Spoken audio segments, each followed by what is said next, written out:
If I was single and I wanted a husband in 2024, here are the 10 things that I would do. Number one, I'd get a journal and write down the qualities that I want to see in that man. See, it is very, very important to write things down because they help with the power of vision. It will help bring to life these things that are in your head or that you think you want to see in the man that you want. When you start to write it down, you are able to question yourself. Do I really want this? Does he really need to have this? Also, as you write things down, you can put them in two different categories. Non-negotiables, things that you are able to compromise on. There are some things that should be non-negotiables for you. Someone that yells, someone that has anger problems, that is abusive, you know. There are some things that we don't even want to coffee. I don't even want to smell it. I don't even not to talk of seeing it in a person. Be as detailed as possible. I'd like him to be tall, but if he's short, that's okay as well. When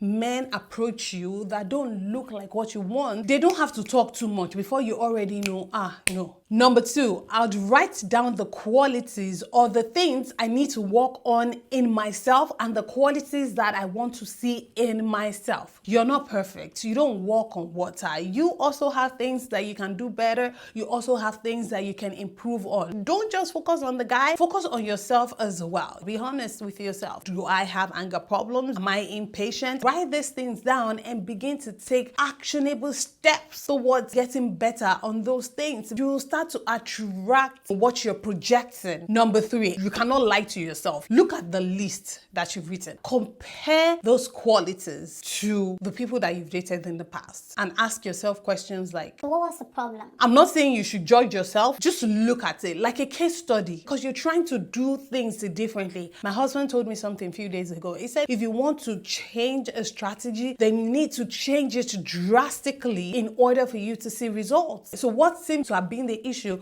with past relationships and what can you do moving forward to have healthier relationships? You'll be able to get a clear perspective of where you were, where you are, and where you're going to. Number four, you need to go out. Go out. Yes. We live in a very work from home, do it from home, from home world. It is so easy for you to be in your home Sunday to Sunday and nobody sees you. Sis, come closer, come closer. How are they going to date you or marry you if they cannot see you? How? And I'm not saying you need to go out to party, you need to go out to work. You just need to go out. You need to leave your house. Go to church. I'd serve in church because in a place of service, you're going to find a reward. I've heard some interesting things about house parties in Lagos. So I would not advise you to go to a house party. Let's even say you go to a house party and it's starting to look, they are starting to turn up the lights. Dust your shoe like this and say, me, on social media, your account should not be private. People are meeting each other on Facebook, in their DMs, on Instagram. Maybe your husband is in Korea. Maybe your husband is in India. You don't know. So if he's in Korea, is it inside your house? It looks like that he's going to come and find you. Number five, I don't know why people are always shy to tell people to hook them up. I want my friends to tell me to hook them up. You need to tell your friends and family members that, you're open to being introduced. Go on a blind date. Oh, do you want me to introduce you to someone? My husband's friend is sure. I mean, if he likes me, show him my picture. If he likes me and he would like to go out with me, yeah, sure, let's go out to dinner. Don't get stuck in this my type. Be open to meeting people that are not your usual type. Sometimes you get so stuck in that box of, it's not my type, that we miss out on what God has prepared for us. I'm not saying you shouldn't have your desires and your qualities about your husband. It's your husband, it's not my own. Well, it's a bit different, but let me even go out to lunch with him and see. Number six, have at least one fun activity that you do by yourself. There is this thing, especially when you're young, maybe you're Gen Z and you're watching this video. Men in general, when they see a woman that they like with other women, they're like, they back up. They're like, no, I'll talk to her later. And I can understand because it's awkward when you see a group of 5 women, even 4, even 3, and you now go and you now say, oh, can I talk to you? And then one will be, oh, me? And then you're like, oh, no, no, not you. But if you have a fun activity that you do by yourself, right, that leaves you open to meeting people, then you're more approachable, and then you're creating room for yourself to meet people. Say you're learning how to swim, or you go to play tennis, or you go for a run. It leaves you open to meet people, start conversations. It might not even be the person that you meet that you might date. It might be the person's friend or the person's brother or the person's cousin. Like, do you know what I'm saying? Number 7, and I'm leaving this for number 7 because, as always, I didn't want you to just completely tune out. You know, if I said it the first time, and I didn't want it to sound like cliche and all of that, but pray about it. Pray over the qualities that you've written down. Pray over yourself. Pray over the man. Pray for him wherever he is. Lord, keep him away from trouble. Keep him away from things that would drag us into trouble. Some men, get into trouble before they meet their spouses, and the spouse will now have to inherit that trouble. Start to pray for him. You haven't met him, but you're already praying for him. Pray for him.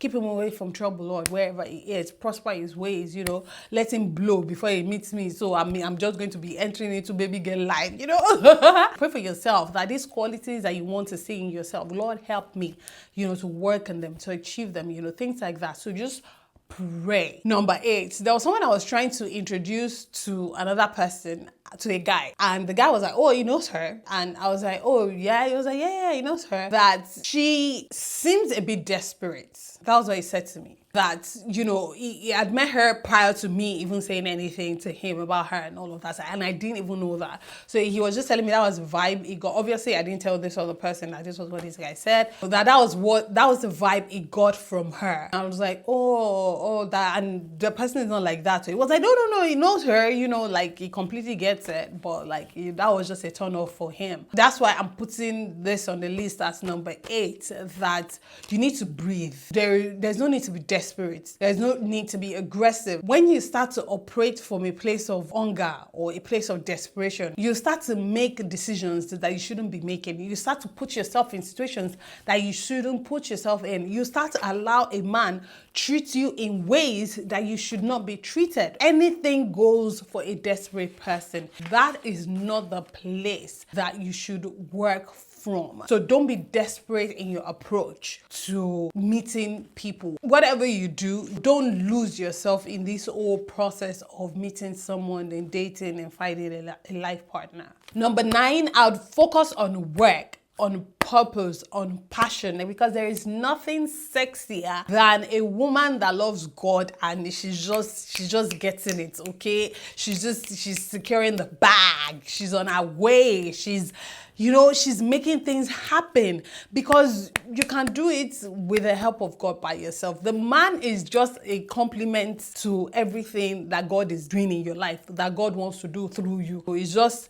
a helpmeet. He is not the meat. Pursue purpose, pursue passion, that dream that you have, go for it. Don't sit and wait and say, oh, when I get married, I'll start. No, start now.